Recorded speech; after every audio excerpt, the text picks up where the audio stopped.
and welcome to Connected episode 403. It's made possible this week by our sponsors, Trade Coffee, Indeed, and TextExpander.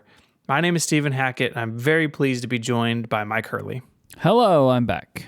Welcome back, son. Stuck in Texas last time to add to my trip of terror, you know? Why not also get, not that Texas is that bad, but I wasn't expecting to be there, you know? I'm not going to say anything particular about any place, you know? Okay. Especially if I keep getting stuck there. This is the second time I've been stuck in Dallas in 3 months. Yeah. So, I don't want them to not let me in. And I would like to, and I have the pleasure, I should say, of being able to introduce to you all Federico Vitici. Ciao, Federico. Ciao, Mike. It's good to have you back. Good to be back. You went and you conquered America, and you came back. Did not do that. I didn't do that. I think it conquered you. Yeah. Well, something conquered me. It wasn't the United States of America. Man, it's good to have you back, though. Last time, Federico and I spoke about California names of macOS releases, and we had a couple pieces of follow-up. One is something someone had sent me in an email. I'd forgotten that I'd written it. Back in 2017, I made a list of bad guesses for macOS names because California has some just wacky place names. And I think my favorite is, or I've got some favorites. macOS Death Valley is good. Surprise Valley. And then I can't pronounce it, but it's spelled ZZYZX. That's what they should call it. macOS Zizix? Zizix. Isn't that the name of Elon Musk's son? Isn't that? It's kind of like that. Yeah. Zix.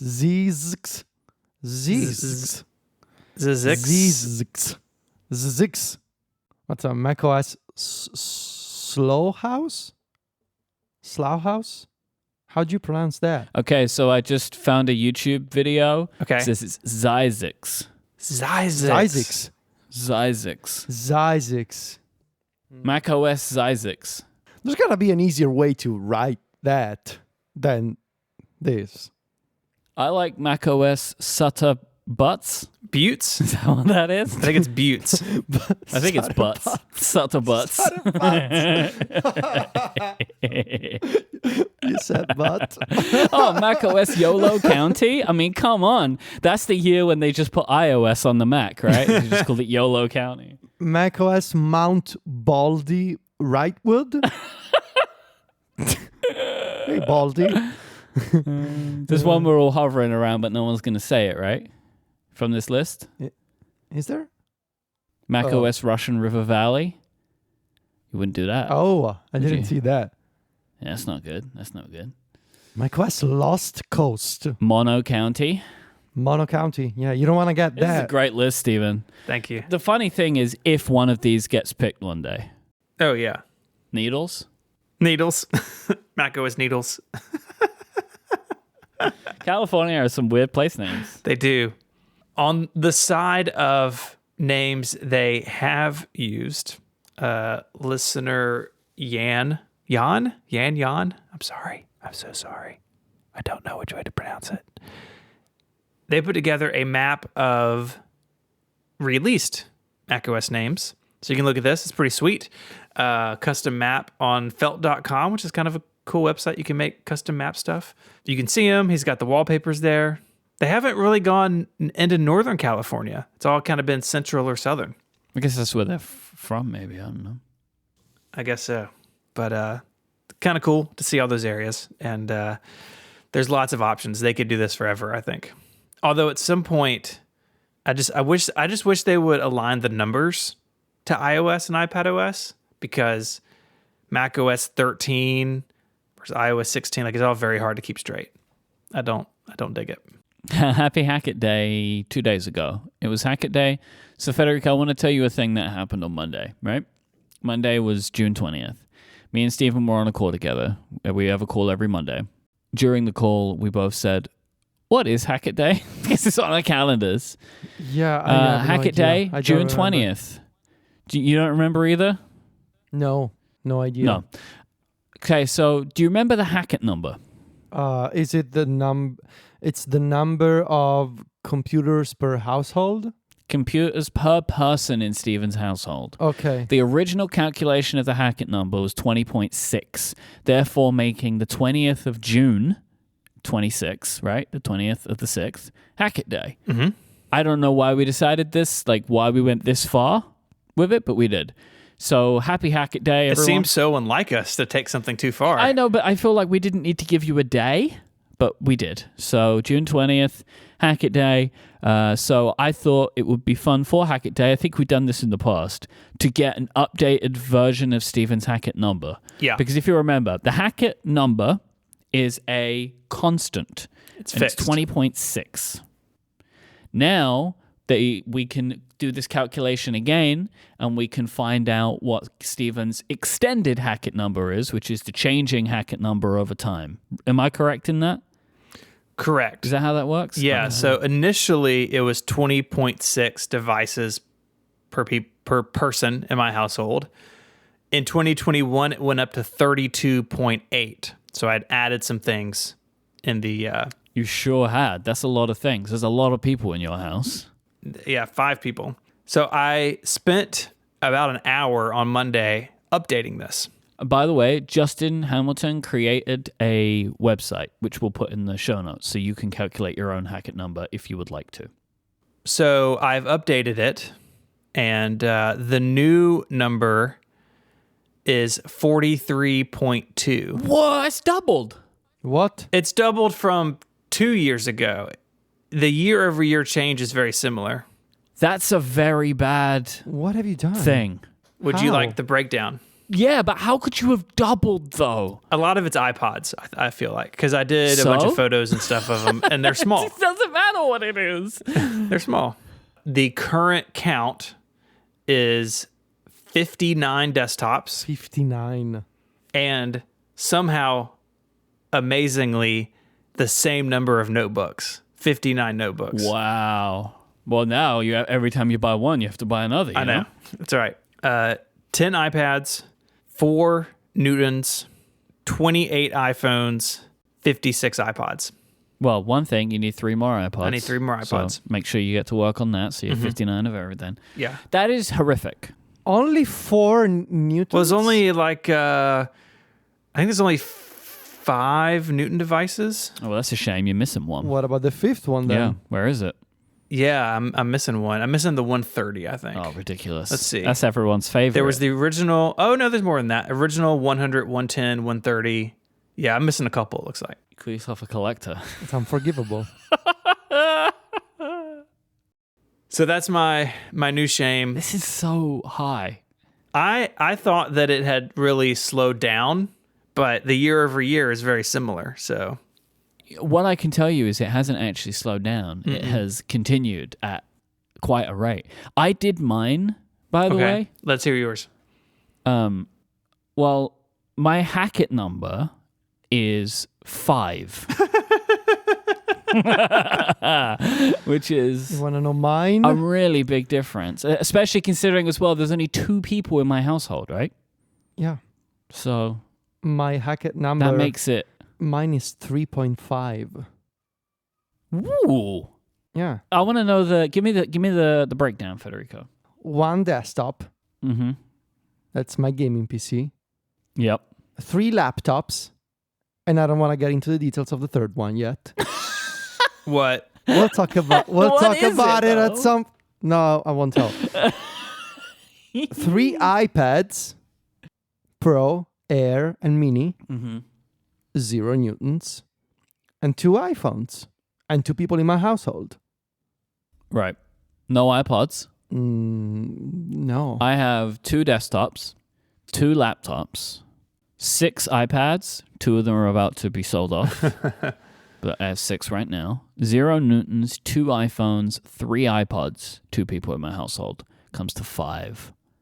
Zach wants to know if we're counting our Steam decks as computers. And if those are computers, then the calculation, They are neither desktops nor laptops. because then I should They count are. my AIA Neo and my Steam Deck as well. But like They don't count. they don't count. You know, when you think about it, like, what's a console? you know? And what is an open platform? Are iPhones consoles? That's the question. Because then I'm not going to count my iPhones either. Oh, okay. So Kate has called me out. Good. Apparently last year I counted 5 newtons. So maybe I miscounted one. Oh, you've lost one. So that makes the extended Hackett number now 43.4. By the way, considering... All right, so the way Kate has called you out here, this needs to be addressed. Kate has a spreadsheet of their own where they are tracking you. They have a better inventory of my collection than I do. So I would like to bring to the table right now that we officially denote Kate as the Relay FM historian. I agree. Excellent. Yes. That it's been passed. Congratulations, Kate. You are now known as the Relay FM historian. Because this isn't the first thing like this I've seen. I mean, it's let alone all the title collections and stuff that Kate does. But the fact that they are keeping their own statistics. Yeah. And also, I do find frequently, if I say, oh, I know I've spoken about this before, where did I say it? Kate will usually be able to give me a link to that. So, and Zach also points out that I forgot about my Intel NUC. And I have 2 of those actually. So my number jumped from 3.5 to 4.5. right. Out of control. I'm sitting pretty over here, man. And I'm going to be even less soon. I think I'm going to get you each a Newton for your birthdays. I will love it. I want to have one of those Newtons than they have on For All Mankind Season 3. I know. They're so cool. We have another date to celebrate real quick. Mm-hmm. We just passed 9 years podcasting together as a trio. That's awesome. Wow. 9 years? Yeah. And people still put up with us? It's amazing. Well, it might not be the same people. That's true. Right. There's like a lifespan. I listened to our first episode together this week. You poor thing. It's not good, but there was one thing that really jumped out at me. Well, a couple of things. One, it was like iOS 7 reactions, which is really funny to listen to. But also, there is a joke in the first episode of The Prompt about API and bees, because the word for bees is API in Italian, I guess. Well, it's not API, but they don't say API. It's spelled the same. How do you pronounce bees in Italian? Api. Api. Okay, so it's spelled the same. Api. Yeah, it's the same letters, yeah. There was a joke that you had said a friend had been watching WWDC and he was like, why No. You're misremembering the... Oh, sorry, the joke in episode 1. Was a friend who had watched sorry. WBC and had asked you about it. The joke that is the much more famous version of the joke is our live Chicago show where you talked about your mom making a similar comment. Well, that's because this happened twice. I think it actually happened multiple times in my life, but I remember. But I think the funny thing is when you told us that story in Chicago, I didn't remember that this was a thing. No, me neither. Yeah. Right. That felt like news to me. You know. Yeah. That's hilarious. How fun. 9 years. Yeah, man. So next year, 10 years. What do we do? What do we do next year? Well, I hope that we would be able to celebrate with a live show next year. That would be my hope. I just want you to have the tattoo that Federico and I have by then. Stop bugging me about it. All right. I've got a plan. I just need to put it into action. Face tattoo. Come on. It's Bingo. a neck tattoo. Neck tat, yes. Neck tattoo. Look, it's easy. You get a teardrop on your left eye and a small weird fish underneath your right eye. I have a request for listeners of the show. There is a link in the show notes called Do You Know the Passionate Ones? Federico and Stephen, do not click this. This is not for you to see. This is for future quiz questions. So this is a questionnaire that I would like our listeners, the passionate ones, to fill out. Asks them a bunch of questions about the devices and apps that they use. This will form future rounds in Family Feud style. So some questions we will do in the future, it will be, for example, of connected listeners, what is their favorite blank? And then the two of you have to guess what the most popular answers are. So this is going to be rounds of a future quiz. So if you go to the show notes, fill out the form, fill out as many questions as you want. I will collect these up, and later on in the future, we will be doing some connected quiz questions based on these answers. I appreciate your commitment and your cooperation. Some real-time follow-up. If you now go to 512pixels.net/does Mike have the tattoo, you can see the current status of Mike's tattoo. How many does Mike something websites exist right now? Like how many of them? Just the two. Just does Mike have the tattoo and does Mike have COVID, which I've also updated. I just want to remind you, the last time you set one of these up, it kind of come back to bite you in a sad way. I don't think I'm responsible for... I'm not saying you're responsible. I just want you to be aware of the fact that this could end up being a sad thing again, you know? And you've done that. You are responsible for the energy that you put out into the world. Yeah. That you breathe into the universe. So that's something worth thinking about. Mm-hmm. You were sad like a week ago when you had to update one of these pages, and yet here you are again making another one. This episode of Connected is made possible by Trade Coffee. Mike, you've had a lot of experience with Trade Coffee. Will you tell us about it? I love Trade Coffee. I love the variety that I've gotten from Trade Coffee. Even within the preferences that I gave, I've had so many different great coffees from a bunch of different roasteries. When we were in San Francisco, I was out walking around one day while I was recuperating, and I saw one of the coffee brands that I'd received at home. It was a roastery called Ritual. I was like, I've enjoyed their coffee at home, and I was able to do that with the pleasure of Trade Coffee. Yeah, that's the magic of Trade Coffee. They test thousands of coffees. They keep 450 different kinds live and ready to ship every day. And it's really cool because all that coffee comes from the country's best independent craft roasters. So you're also helping out a bunch of those small businesses, like the one that you happen to walk by. That's a really cool story. And Trade is incredibly confident they're going to match you right the first time. And if they don't, you just give them your feedback, and a coffee expert will work with you to send you a brand new bag for free, so you'll know you'll be looked after. It takes just a couple of minutes to answer a couple of questions, get your own personalized variety of coffees delivered fresh to you as often as you like it. They deliver a bag of freshly roasted coffee as whole beans or ground for however you brew it at home, and they guarantee that you'll love your first order, or again, they will replace it for free. Right now, Trade is offering new subscribers a total of $30 off your first order plus free shipping when you go to drinktrade.com/connected. That's more than 40 cups of coffee for free. So get started by taking their quiz at drinktrade.com/connected and let Trade find you a coffee that you're going to love. That URL one more time is drinktrade.com/connected for $30 off. A Trade subscription is the perfect gift for the coffee lover in your life. Go check it out. Our thanks to Trade for their support of the show and Relay FM. I want to talk about iWork briefly.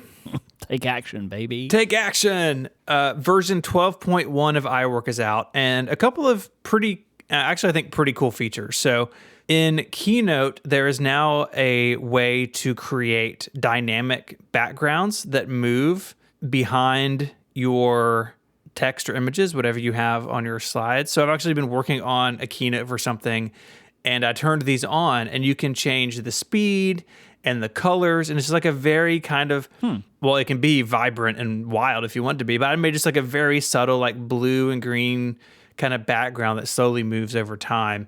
And I think it adds a nice touch to things. And with Pages, for the first time since they unified iWork on the Mac and iOS like a decade ago, Mail Merge is back. So now you can use that feature to create personalized documents with information from a mailing list or from your contact list. Something that has been gone a long time, and there have been workarounds, and there've actually been like whole like other applications that have sprung up to do this on macOS. But now, I guess after a decade, Apple realized they needed it back in Pages, and Dan Morin has a good article in 6 Colors kind of diving into Mail Merge and how it works and what you can do with it. And for people who need it, this is really nice because a lot of people move to Office or to some other application because this feature is so important to a bunch of people.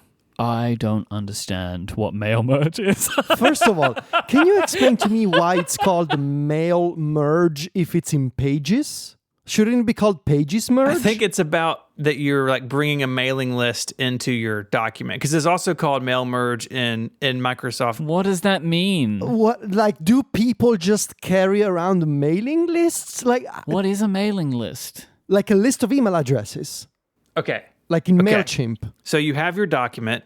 Uh-huh. So say that you're going to send a letter to the Triple J. Okay. So you have a letter, it's written, it's signed by your attorney. Like a physical paper letter. Yeah. Or like maybe you're going to email them a PDF or something. Right. But like you needed it to look official. So you have your fixed, document. And at the top, you have a field that has first name, last name. And what you can do with mail merge is you can point a list of contacts at those fields and create documents then are filled out automatically for you. Okay. So instead of having to like copy and paste that over and over, you can do it programmatically. So you have a list of contacts and you have the same document with some empty fields. And then you say create multiple copies, but each of these fields needs to be filled in with the information for that contact. Yes. And you repeat this process for all the contacts in the list. So if I had 100 people in a list, would it give me 100 documents at the end? Yes. Yeah. Oh, okay. Do you know who I bet has used this a bunch? John. I bet John Voorhees really knows about mail merge and like loves it. He's a mail merger for sure. Yeah, I think he really likes it.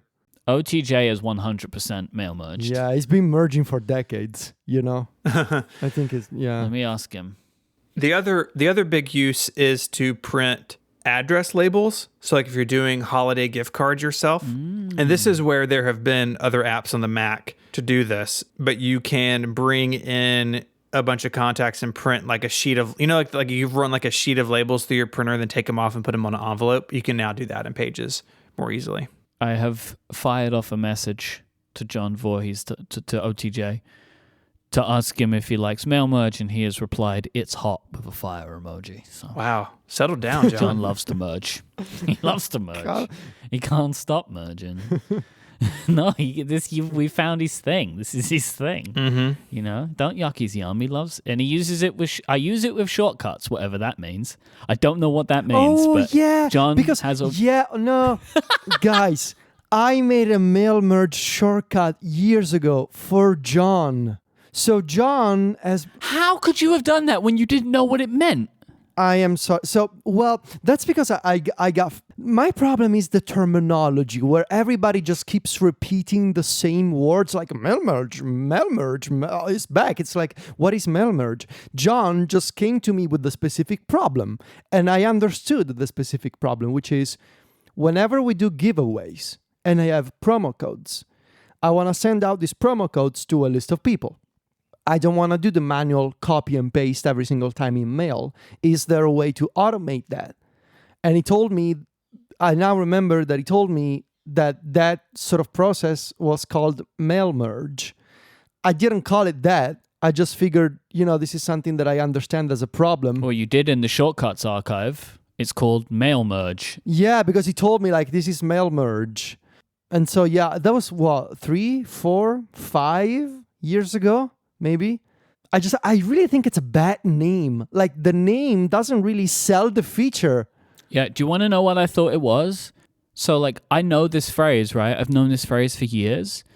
I didn't know where anybody had used it. I just know the phrase. I thought it meant, combining 2 email accounts. Yeah, me too. That's what I thought it meant. You have 2 mail accounts, and you want 1 email account, so now you merge your mail. I'm sure the guy who came up with mail merge is the same person who later created Mime Stream. It has to be the same person. I'm sorry, but it's a really bad name. Mail merge? You're not merging mails. Nice feature. I'll never use it. Reviews of the M2 MacBook Pro are out. So our friend Jason has a review over on 6 Colors. And I love his headline, "The Future Wrapped in the Past." It's so good. It's so good. That's a very Jason Snelly Headline right there. Big Snell energy. So you should go read his review. He's got some charts. The M2 is as faster as Apple said it is, basically, especially in single core. In multi-core, it's totally crushed by the M1 Pro and Max and Ultra, as you would expect, as they have more cores. You were saying this to me earlier, and I agree. It's kind of sad that this is the first M2 computer. Like, yeah, it is. It's good at what it does. I couldn't be less interested in it. And I don't know. It's kind of a bummer. I know why it exists. I get why it exists. I hope this is the last one, and then they find something better to replace this computer with. But it's kind of like, okay, you know? Because the problem is, like, I think one of the reasons this is exciting is we kind of know what the M2 was going to be, right? And that's not a bad thing. It's just like, the M2 is going to be a little bit faster than the M1 and do some stuff it couldn't do, but it's not going to blow the doors off anything. But it would be more exciting to talk about the M2 if it's wrapped in a brand new machine like the MacBook Air. We're getting it here first, which is just, it's kind of what I have to say. It's not really much to say about it, It's just a weird timing thing. I would imagine that Apple would have wanted something else to bring in the M2, maybe this and the Air together. Maybe ultimately in a parallel non-COVID universe, this machine isn't here and it is replaced with a 15-inch Air or, something else. But it is here, and there are, and Jason goes into this, there are reasons to get it, right? Like if you need a little bit better battery life than the Air, if you're doing sustained workloads where the active cooling would make a difference, which is a very edge case. Because remember on the MacBook Pros, like with the M1 Pro and the M1 Max, you can run them without the fan spinning. In fact, Apple says most of the time the fans don't even spin in those notebooks. And so it's really only at the edges that the active cooling makes a big difference, I think. And there are people out there who like the touch bar. And I would imagine, and I would have said this last year too, but I'm going to say it here, I think this is definitely the last machine that's going to have the touch bar. So there are purposes for this machine. It does also give people, we talked about this last time, a pro machine without spending $2,000. And I get that. I think for most people, especially if you're looking at to join the Apple Silicon era, the new Air or even the M1 Air, honestly, which I used my wife's last night for a while because I forgot how great that machine is. There are better options for less or similar money than this thing. It's just a hard sell unless you're in one of those really narrow categories. I have no thoughts about this computer. I said it last time. I think it's boring. If me and Steven are struggling, Federico's got nothing, right? Honestly, I'm listening to you guys and I agree with everything you're saying. I don't have an opinion and I don't think I should. It's hard to have an opinion about this computer. I'm like, okay. I mean, I knew it was going to be a bit of a quiet embargo day when I saw a couple articles and I follow a bunch of tech YouTubers. None of them made a video about it. It's like, no, this will be in the MacBook Air video of a bunch of people, right? They will put this in there as well. Right. And it may be, I just don't know, it may be that Apple didn't see these very widely, knowing that the Air is coming and not wanting basically the rhetoric to be what we're talking about of this machine doesn't really make much sense for the majority of people. But I do continue to be excited about the march of Apple Silicon. I came across something the other day.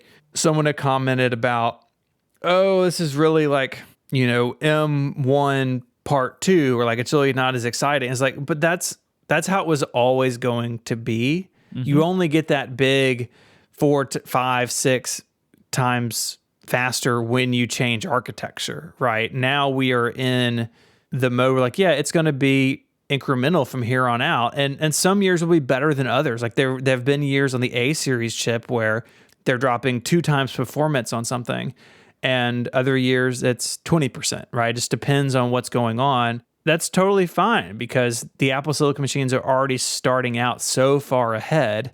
I don't see a reason to get worked up about the differences between the M1 and the M2 in a negative way. I think it's exciting that Apple is marching forward as quickly as they are. It's a bummer this is the first machine bringing this new generation in, but I think over the next few months we'll see the M2 spread out to things like the Mac Mini and the 24-inch iMac, and will be, kind of off to the races to see what they do on the high end. I mean, I don't really know what to say to people that are hoping for more when we've had all these M1 chips, right? Like the 4 variants of it, and they have all been astronomically more powerful than the other one in the line. That it's kind of like there's not going to be, like, the M2 is not going to start to get towards the M1 Pro, right? No. Like, because then what's the M2 Pro? So, like, yeah, and the big difference between the standard chip and Pro and Max, it's not clock speed, right? It's the number of cores, especially on the GPU side. And so, yes, the M2 is faster than the M1 in single core, but as soon as you get out of the same family of chip, as soon as you start moving up the line, then the core count, as it increases, like it spreads that out, right? It spreads the gap between this. So, like, I don't feel bad about my recent Mac Studio purchase because the M2 is out, because it is so much faster in multi-core, and a lot of my workflow takes advantage of that. This episode of Connected is also made possible by Indeed. If you've looked at your business's hiring from every angle and you still feel like something is missing, you're right. You need Indeed. They're the hiring partner where you can attract, interview, and hire all in one place.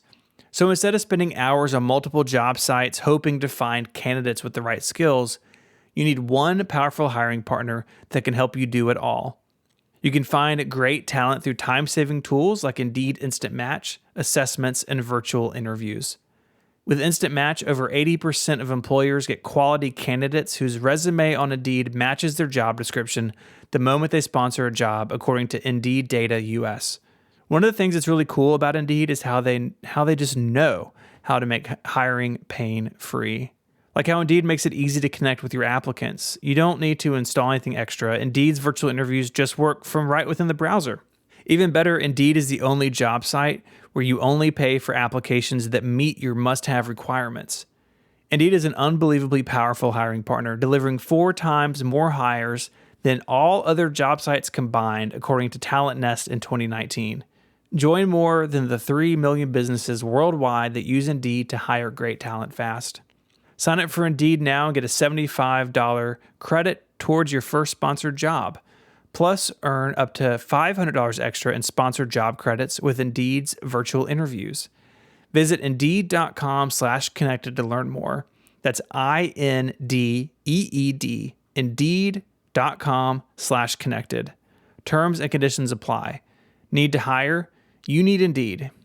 Our thanks to Indeed for the support of the show and Relay FM.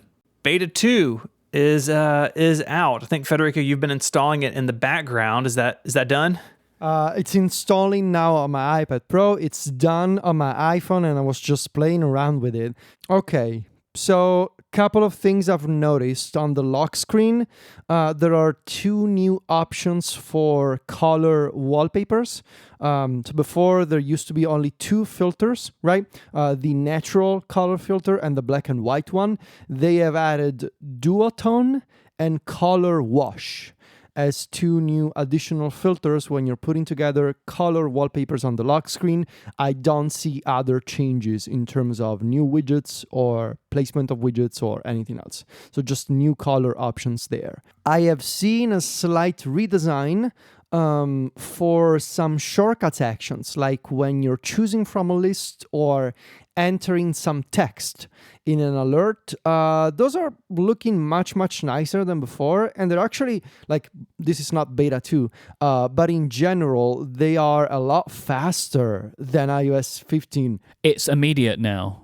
There's no stupid animation that takes forever. Like the choosing from a list thing in previous versions, it was either just really slow to appear or the animation was slow. Now it's like straight away. I've been appreciating that. I don't see anything else that jumps out at me. No new icons, no new widgets. I don't see anything at the moment. I think maybe some bigger changes could be on the iPad with Stage Manager, but that's taking a while to install on my iPad. I'm taking a look at widgets. I don't see anything else in here. No changes in music. I don't think there's a ton of stuff happening on the iPhone, honestly. I don't see just some refinements for the lock screen and some refinements for shortcuts. I'm sure other things will come out, but this is just based on 5 minutes of usage. Nothing major jumps out at me right now. So I have iPadOS 16 up and running now on my iPad. I would say in general, Stage Manager feels a little bit more responsive, but I haven't yet seen anything that seems particularly new. This is beta 2? One question I have, yes. Okay. One question I have for you, Federico, is something I noticed. I didn't know if it was there before. Were there keyboard shortcuts to switch between window sets? No. They've added that. So globe left and right will move you between window sets, and that's what they call them. Okay. They call them window sets. Okay. So you've got globe up shows the app switcher, globe down is show all windows, globe left is previous Windows set, globe right down is is show windows? Show all windows. Nice. Okay, so there's a keyboard shortcut for that now. Okay. Something I noticed that this was probably the way before. It's kind of funny. I just did that on an app. So I have 2 windows open in Timery, one in 2 different, like one in on its own and one in a set. And I did globe down, and it showed me an empty screen. So they've added they've added it, but it isn't. At least for me here, is not doing anything. Question I had for you. That I wasn't sure. Oh yeah, when I also do the show all windows, it doesn't work. But in Stage Manager, an application that has multiple windows still can't be in multiple sets. It can just be on its own or in a stage, is what I'm experiencing here. That seems very odd to me. No, you can have different windows from the same app in different sets. How? Good question. You either grab a window from the sets on the left side, or you... my iPad is installing in front of me, so I cannot try it. Okay. I got it working now. Like, it seems inconsistent, but yes, you're right. I did just get it working now, and that works. So this is one of those things where, like, I know why a lot of people didn't have multiple windows in the iPad app. Because you couldn't see them. I heard you talk about this in App Stories. You've got to do it now, because this is a big difference to be able to have all of the instances of an app that you would want, to have these kind of sets the way that you might want them. So. Because they are literally sitting in front of your face now, so you can see all those windows. And if you're not supporting multiple windows, you're gonna have not a great experience for the user. So the multiple windows and drag and drop at a bare minimum. These are things that have existed since iPadOS 13, so it's been a few years now. But yeah, you gotta do it. The addition of keyboard shortcuts is very nice. I wonder if if they're lifting some of those limitations. Maybe not yet. 2 other things that I've noticed. You can now back up your iPhone over cellular, finally, if you want to. And they have made it easier to delete the lock screens by swiping them up. Like, you can swipe up an app on the iPhone to remove it from the app switcher. Before it was kind of weird because you needed to long press a lock screen. Now you can just swipe up and a trash icon appears and you can just delete it. So that's cool. But yeah, I don't see. Yeah, there doesn't seem to be a ton. I'll be really keen to see what you have to say about Stage Manager. I mean, to me, on my iPad Air, it feels a bit more responsive. Feels snappier. It's still not doing things it's still not doing things the way I would particularly want. Like, there's still only one resize point by touch, which I don't like. I still I still feel like they fundamentally have the wrong window picker. I think the UI that they have, and like in the 2 weeks I've spent using it's not called Window Manager, Stage Manager. In the 2 weeks that I spent using it, that is where I draw the line, which is they have a bad design, like visually speaking, for the window picker.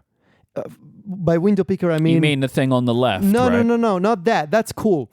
For what you just mentioned, Mike, for picking multiple windows from the same app, it's disconnected from everything else. Like, honestly, the shelf was a better design because it was tiny and compact. Like now, when you want to pick one of the windows from the same application, you're taken into this full screen UI that is totally disconnected from Stage Manager. Whereas what I would like to get is you long press on an icon or something in the dock, and you get a pop-up with all your windows, kind of like the shelf, and you just pick one and drag it into Stage Manager, and you're done. Yep. So that is the point of friction for me at the moment. I don't want to raise your hopes up, but like the show all windows thing is just straight up not working for me. Cool. Right now. Cool. But that might mean that maybe they're going to change it. But like when I press show all windows, I just go to a blank screen. Hold on. On it. Go into that blank screen. Yeah. Swipe with your finger to the right. Do you see anything? Oh, well, the Stage Manager thing has appeared. Because it used to be before that when you clicked in beta 1, that when you clicked show all windows, it was like the windows were there, but they were scrolled all the way to the left. And then they popped in. They were kind of hiding. So what it's now showing me is all of the stages where a window appears, and then I can tap one. Yeah, okay, that's different then. Interesting. This is funny. This is very funny. Yeah, they're hidden, and then I can make them appear. So they're adding keyboard shortcuts. That's good. Mm-hmm. They're potentially putting in some work into the window picking UI. I think if we're going to see bigger changes, we're going to see them in beta 3, which is also apparently, according to Mark Gurman, going to be the public beta. And we knew as much before, right? With the rumors leading up to WWDC, Gurman said beta 2 and 3 are potentially lagging a bit behind compared to previous years. What we can say right now is that actually iOS 16 beta 2 is 1 day early compared to iOS 15 beta 2 last year. Because last year, beta 2 came out this week on the Thursday. Beta 2 this year came out on the Wednesday as we're recording this. So far they are on track. If anything, they are actually earlier than last year. But of course, the delay could be in the beta 3. And so we could see a beta 3 maybe later, mid-July, and a public beta after that. And if we're going to see bigger changes, those could be for the first public beta, right? They want to make sure that they lock in those changes to Stage Manager before a much bigger audience gets their hands on the beta. I mean, I haven't seen anybody losing their mind about them having added Stage Manager to other iPads, so I'm assuming that has not happened as of now, if it happens at all. Very good conversation you two had last week. Thank you. I was really happy I didn't have to be a part of it. I enjoyed listening to it. I didn't want to make it. It's just like, I find it's such an exhausting topic to me. So I'm pleased that you guys did it.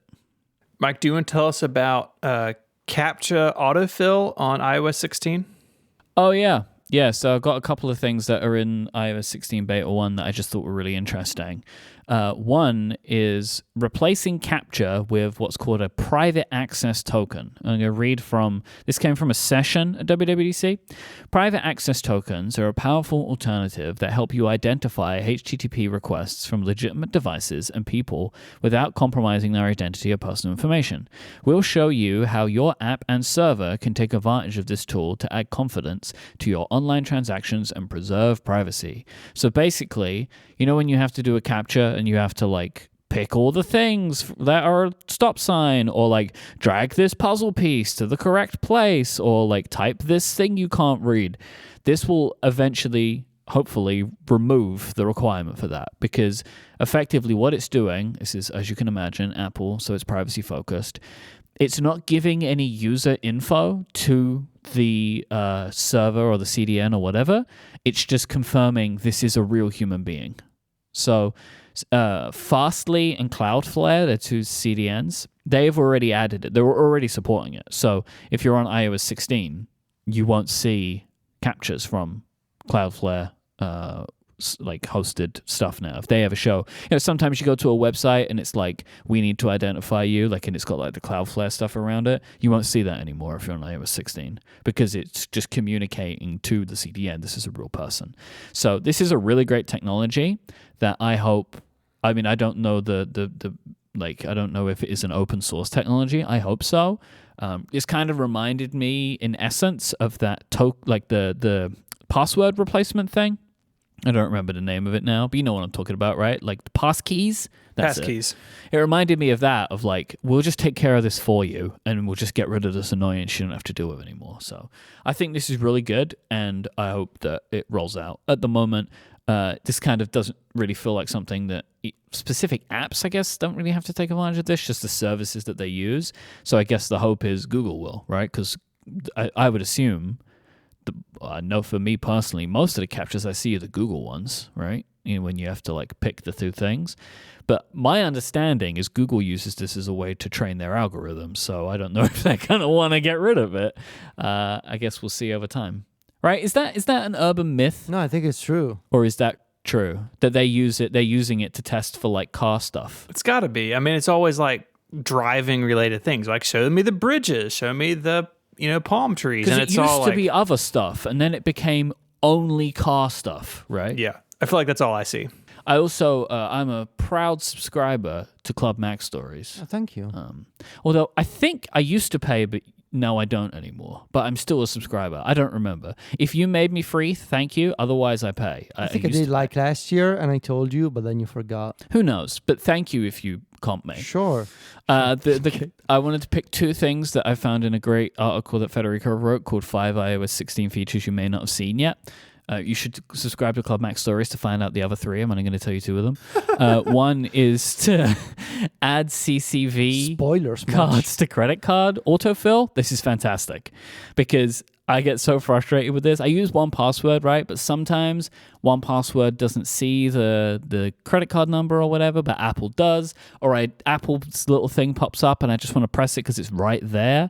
But the one thing it doesn't do is add the security CCV number. But now you can add this in iOS 16 to your credit card info, and it will add that for you, which is great. The other is something that Federico found the other day and was very excited about, and I was very excited about, and was showing us screenshots in iMessage, is unit conversion baked into the system via the same way that it does the data detector stuff. So when you see a thing, you see a line underneath it. So if you send somebody a time, like say you're like, hey, let's meet at 12 p.m. Eastern time, you could tap that and it will give you your local time and then allow you to add an event. Or if someone says to you 36 degrees Celsius, you could tap it and find out the Fahrenheit. Or if it's like currency, measurement, stuff like that. I think this is brilliant, and this is to me like smartphone, right? Like computer should be smart and do this for me. Yeah. Yes. I've heard this phrase, smartphones. But like seriously, like this is exactly the kind of thing it should be doing. I should never have to ask my iPhone to convert something. It should always be ready to do it without me ever needing it, especially stuff like this. The basic things, right? Time, temperature, currency. It's funny to me that this will work when Siri so frequently fails for me with time zone conversions. And now I'm happy that I'll never have to go through that issue because it will just be able to do it right there for me. So I think that's great. Especially when I have some friends, I'm not going to name them, who only give to me their own local time zone when we could all use a different time zone. My issue is not that you both want it in your own time zone. It's that when we do that, it causes potential errors. That's what I don't like. I don't like errors, But that's just life. Life has potential errors. Yeah, but I don't like errors. Well, then.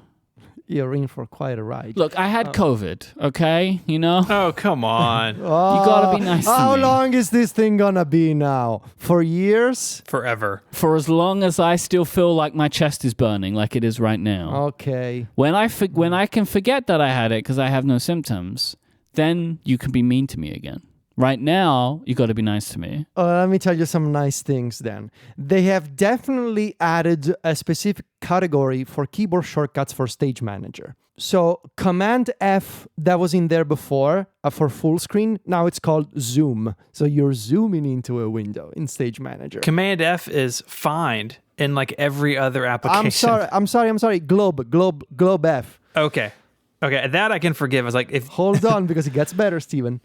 They have added a command for minimizing windows, but it's not called minimize.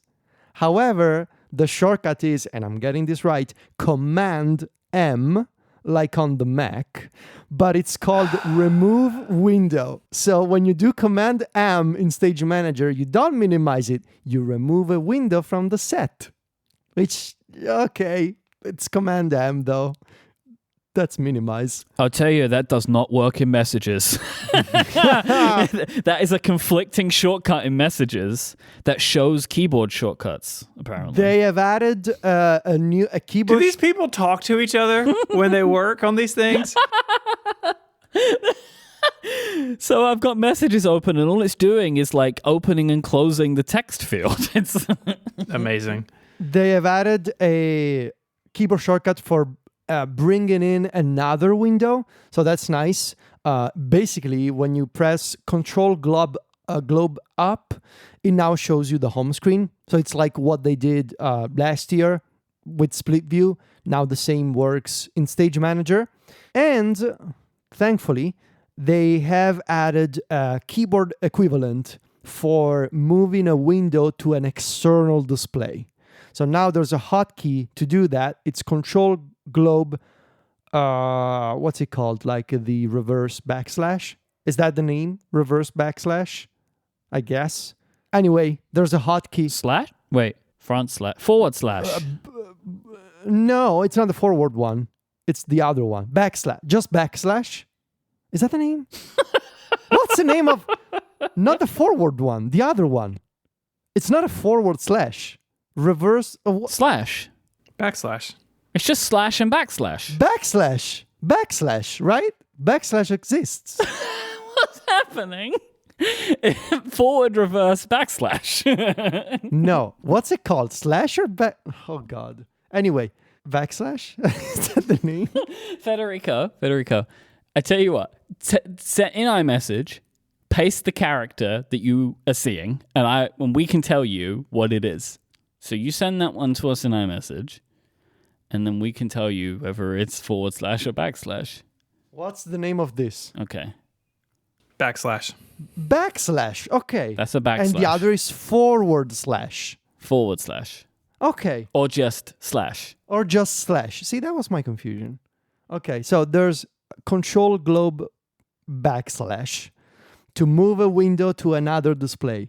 So you don't have to use the multitasking menu anymore for that. But that's about it in terms of changes, I think. You still can, like, if you try to right click on a window set on the left, like, it still does nothing, which is still weird to me. Like, I think you should be able to right click on a window set and have a context menu or something, right? I can't be the only one wishing for that. Like, let me do something here. But no, it does nothing. Even if it's just like to break it up, right? Like close all of these or... Yeah, break it up or move it to a display or, something like that. I just stuffed away my external monitor and I put it into my drawer. So that's the cool thing about this. This portable monitor, by the way, I think I said this on Unwind with John, and I'm going to say it before, has to be one of my favorite tech purchases of the year. It's the C-Force. You've gotten a lot of miles out of this thing, for sure. Like, loads of different uses. It's incredible. Loads of different uses. It has, so it's called the C-Force OLED display. It's a 15.6 inches portable OLED display.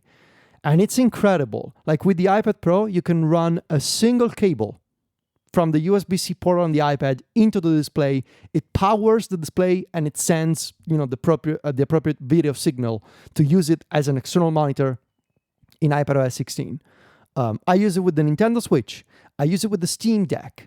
I've used it with the Aya Neo. It's incredible. Like, and you can use it with the MacBook Pro, obviously, if you want. What is it called? The C-Force, as in the letter C, as in. I was searching. SEA. No, C. I was just getting boats. No. C hyphen C it's like the dash Navy. force. The C-Force. Like the C-Force, yeah. It's the C-Force display. CF015 Next 4K OLED HDMI and USB-C random plug portable display. Yeah, that's mine. Yeah. Cool. In the show notes. Incredible panel. I think it's a Samsung panel actually. So it looks fantastic. Great for gaming for sure, but also works in productivity related scenarios. So yeah. This episode of Connected is brought to you by TextExpander. When you work with a small team, every moment counts. You don't want to be wasting your time finding video conferencing details to send to a new client or tracking down the same FAQs from the company website over and over. You want to get your work done faster, and that's why you need TextExpander. With TextExpander, you can access what you type the most with just a few keystrokes, allowing you to work faster and eliminate repetition, letting you focus on what matters most to you. TextExpander's powerful shortcuts and abbreviations streamline your team's work. All you have to do is type a short abbreviation, and TextExpander does the rest for you. You just build and collect your most commonly used phrases, messages, URLs, and more right within TextExpander. Then create your chosen abbreviation, and they'll be with you wherever you type. You can even customize the snippets by having them automatically add in dates, fill in the blank fields, timestamps, and more. This will make sure that you keep the personality in the communication that you send. TextExpander is available on any device you use, across any app you use, on Mac, Windows, Chrome, and iOS. I could not get my work done without TextExpander. All sorts of little things that I do throughout the day that I don't even realize I'm doing. Things like dates and times and email addresses, but also common typo corrections. We have a shared TextExpander group at Relay with our sponsor names in it. So companies with odd capitalizations or spellings, we always get correct. I have one for TextExpander because they put an E in the middle. Got to get that E right there in the middle. If repetitive typing is getting you down, you need TextExpander. Check it out today at textexpander.com/connected, and you get 20% off your first year. That's textexpander.com/connected to say goodbye to repetitive typing. Our thanks to TextExpander for the support of the show. I made a purchase. M2 MacBook. No, I'm just kidding. Oh no, I'm sorry. I have real-time said follow-up. Oh no! Let's pour one out for Posterboard, the application that used to be you could invoke it from shortcuts in iOS 16 beta 1, but that's no longer possible. That's not surprising. That's a bummer. I'm sorry. So go ahead, Steven. So I've made a purchase. The new 35-watt dual USB-C charger from Apple. Okay. The compact one. There are two versions of it. There's a big boy and a little boy. I got the little one. Is it like in volume? It's pretty big.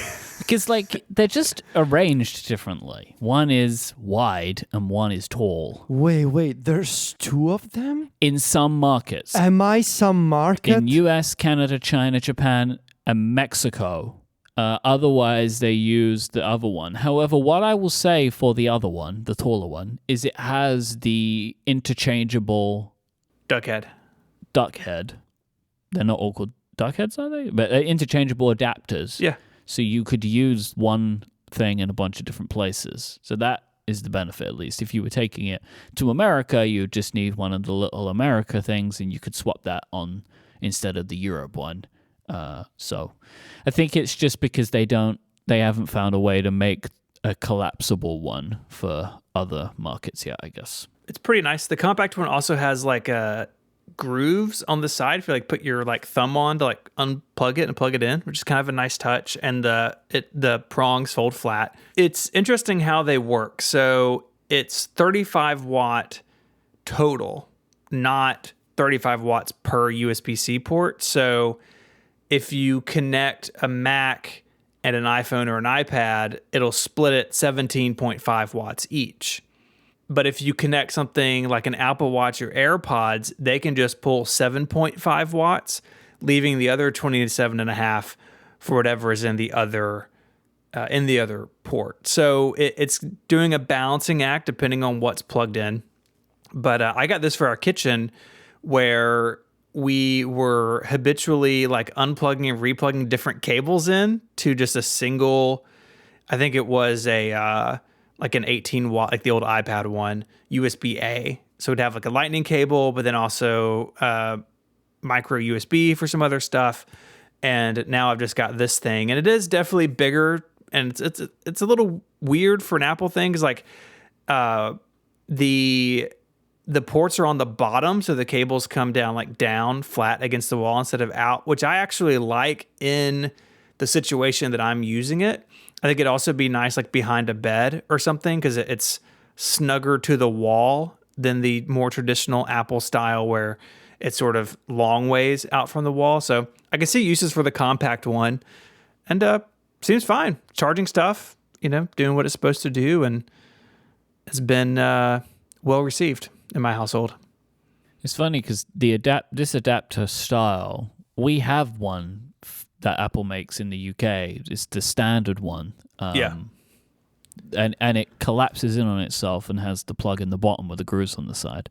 So it's just intriguing to me that they haven't found a way to make the more powerful one when we already have this design style. This is fine. I've gone all in on this Mini X plug that Gray found, which is tiny, and it's 66 watts, and it's GAN, and it has 2 USB-C ports and a USB-A port, and can do up to 66 watts. I'm all in on this one. So this gets a big recommendation from me, by the way, for a similar product that has more features. Yeah, I've got one in my bag for like travel, but I didn't need that much juice in the kitchen, and so Isn't that where you keep the juice? I've taken a slightly different approach instead. I have purchased a series, really, multiple of those Anker Nano 2 Yeah, I have one of these too. GAN chargers. These output up to 65 watts, and they're so small. Like, I've bought 4 of them, and I've basically placed them in each drawer of the house. So like, if you're looking for a charger, there's a charger, and it uses 65 watts. It's good enough for anything, really.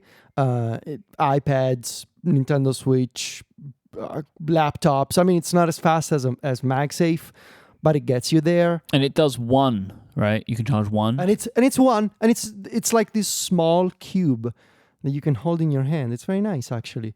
And I have multiple of these scattered, essentially, throughout the house, and it works. We love it. But I also have that wild Hyper battery that I received finally after the Indiegogo campaign that like outputs, I don't know, how much is it? 240 watts or something? Like it fits it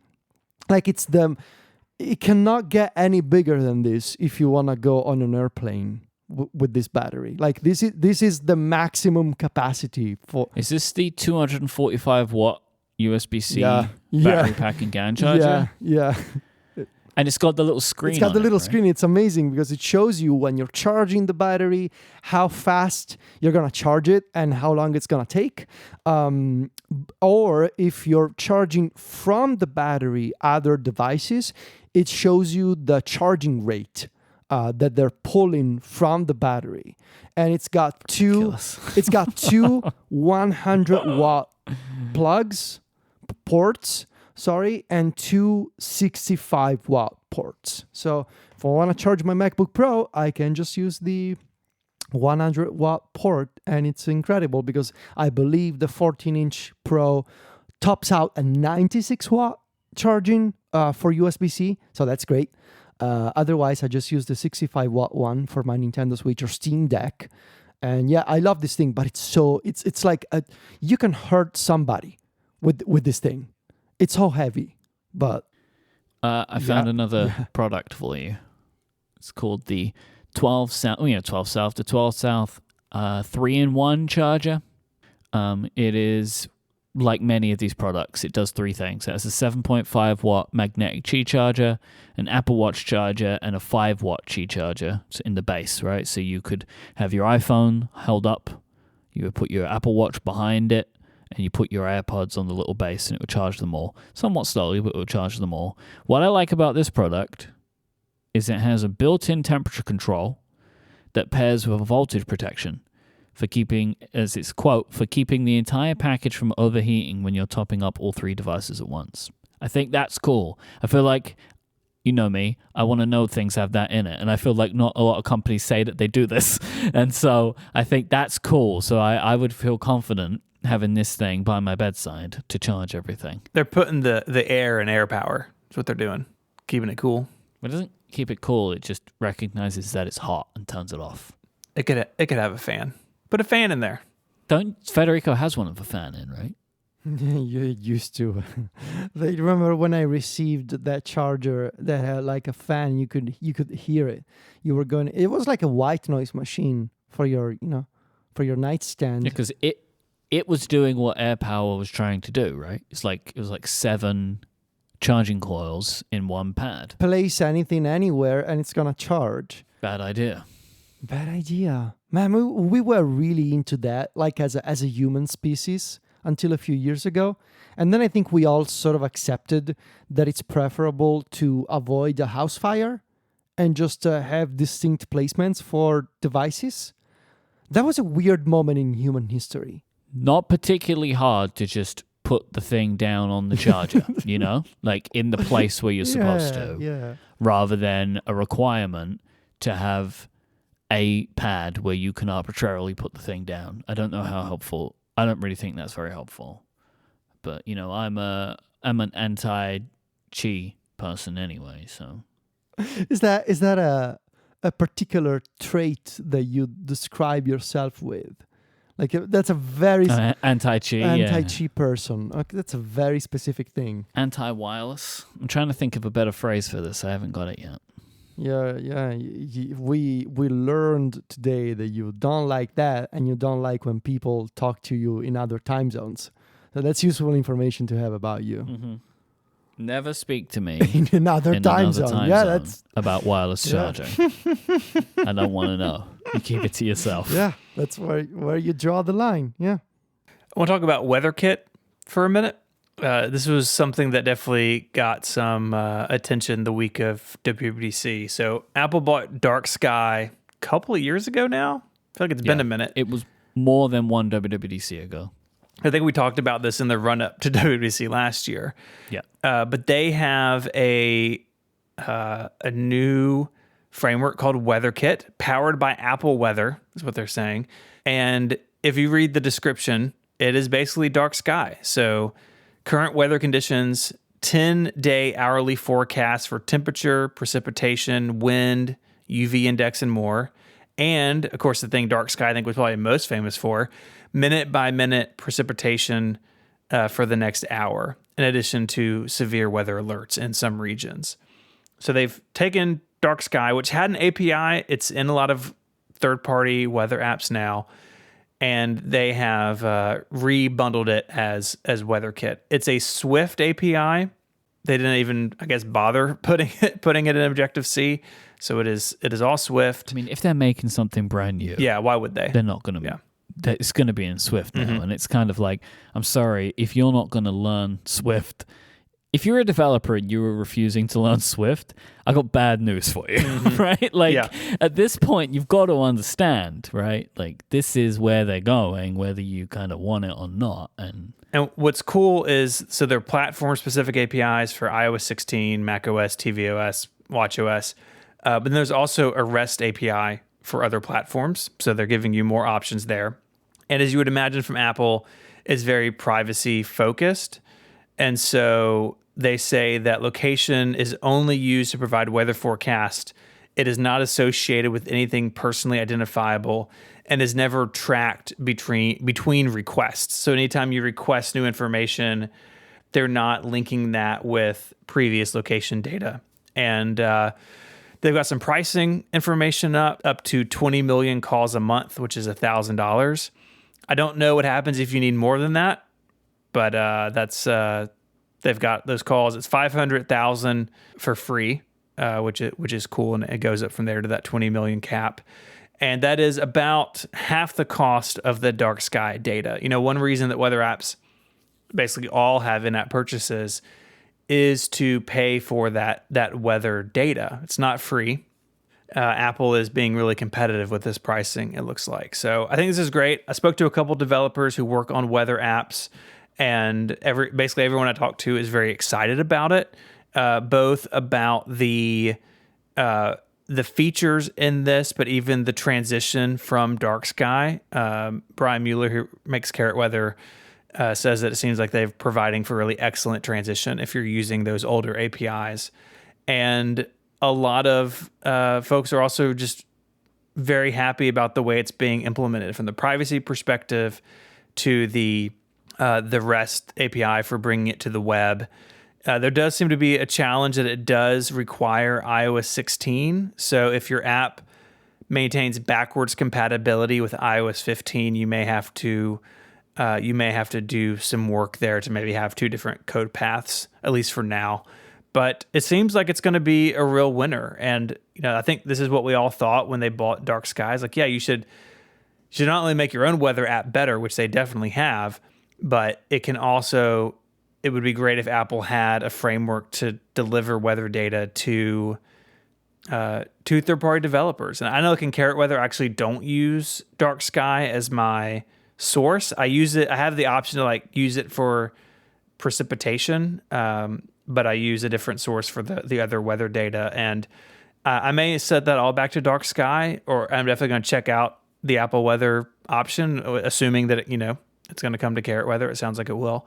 But pretty cool. And I think this is a good example of Apple. I mean, really, this is a service, right? It's a service to developers, but users will benefit too, especially with the privacy angle. There have been several stories over the years about whether services or applications basically wholesaling location data, and that is not going to be possible, at least at the Apple Weather API level. And that is a good thing. It's basically how I assumed Apple would do it, and so I'm pumped.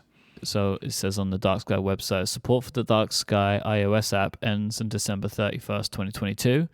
Support for the Dark Sky API ends on March 31st, 2023. So I guess going back to what you're saying about the iOS 16 part, I guess there could be a hope from developers that by March 2023, probably the majority of their user base would be on 16, and so they would be able to drop it, right? By then, maybe, I don't know. But I did have a couple of thoughts on the pricing. One, I believe I saw Brian Carrot tweet that... Brian Carrot.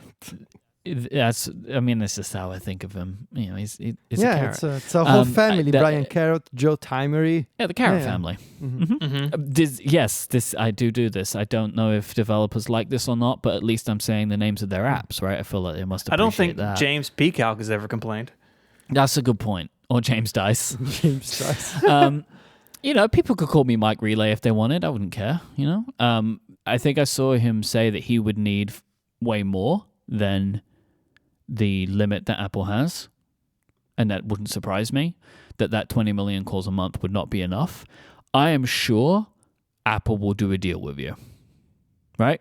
Like, if you need more than 20 million, they probably already know who you are anyway, right? I'm going to assume Apple would just kind of be like, they know the biggest weather apps on the platform. I'm sure they would be able to work out a deal with you. And I'm sure this is just a scalable thing. If you need more, you just pay more. But they have to they're just going to top it out at a certain point. Past that, you talk to them. The other thing that I was going to mention is this maybe is weird, but I'll get there by the end. I'm happy Apple is charging for this, because if it was free, I would be worried about the developers of weather apps, because I'm just going to naturally assume there is a markup in the in-app purchase. This is business. I'm assuming that when you pay for a weather app, you are not just paying the exact cost of your percentage of their fee, right? If that was the case, I need to have some conversations with weather developers to tell them why they're running businesses poorly, right? You're not just paying for the cost. So if Apple didn't charge for this at all, then the app developers are going to start getting questions about why do I need to pay you every month for this weather service app? You know what I mean? So I'm happy Apple is actually charging, because it allows the status quo to continue.